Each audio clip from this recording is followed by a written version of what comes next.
Hi, my name's Deb Young. I run Younger Yoga Studio, which is a boutique studio in Wollongong, New South Wales. Awesome. Deb, if we were to rewind, say, to before you started 3 months ago, what were things like? I've been in business a while, so lots of ups and downs. And a couple of years ago, my partner left the business from an operational standpoint.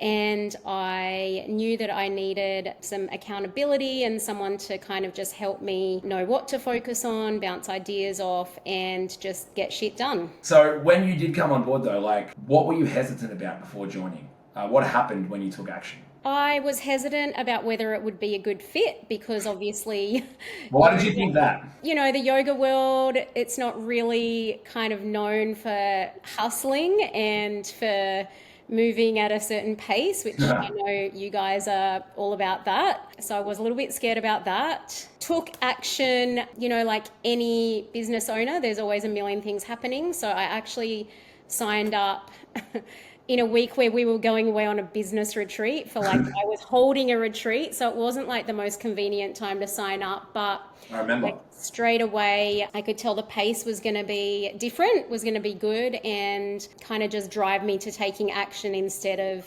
being caught in my own head and spinning plates without really kind of moving forward. Yeah, I love that.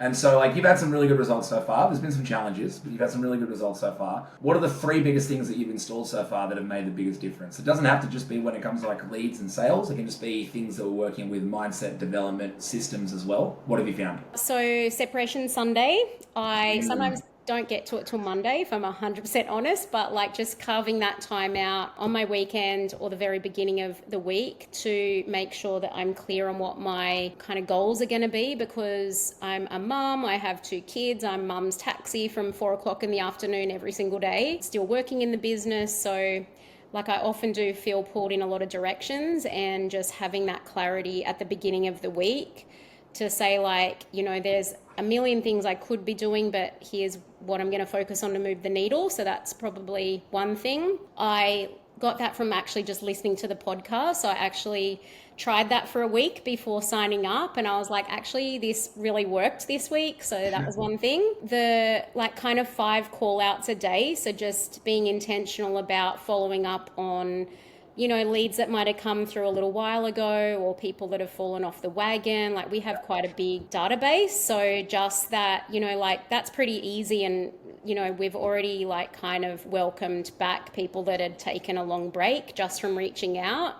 And they've said, hey, I was just thinking about you guys and you reached out to me. Yes, I'd love to sign up to a membership again. So I'm like, well, I could have been doing that the whole time. That was a quick win, I guess. And then the third thing I would say is just having clarity around what to do in what order. So focusing on the sale a day system. I've run Facebook ads before, but with some success, but just having much clearer guidance on how to set up audiences and things like that. Yeah. And then what to do once those leads come in. So I wasn't really contacting people within 5 minutes. I didn't really have kind of a clear way to keep following them up. And although that's been quite hectic to implement, I'm not gonna lie, I feel like I'm getting better at it, and I know I'll get better at it with practice. Yeah, and we're not going to talk revenue or anything like that, but we have seen a big jump just in the first 30 days towards that 90-day goal already. So how does that feel? It feels good, but I kind of doubt myself, if I'm honest. So if it keeps happening, if I keep going and it keeps happening, then I'll probably have a bit more belief that is something that is going to be long term, and not just you do it once, it might be a fluke. So I want to just not count the eggs before the eggs, kind of thing. Well, with the systems that you've put in place, is there any reason to think that outside of your own execution it won't continue? I don't think so. Now I feel like it's going to be finding that good fit for our first offer. So there might be some tinkering needed, but I know that if I take action, I'm going to see results. So.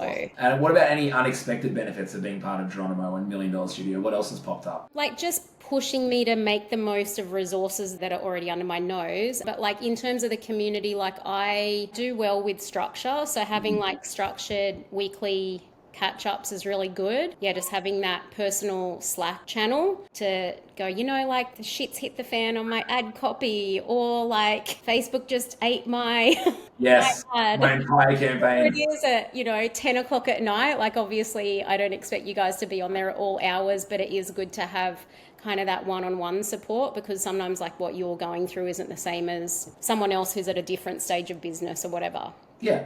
And last one, like if you could go back and give yourself advice before you started, what would it be? If you're thinking about it, listen to the podcast, because that gives you a really good idea of kind of the culture at Geronimo. Agreed.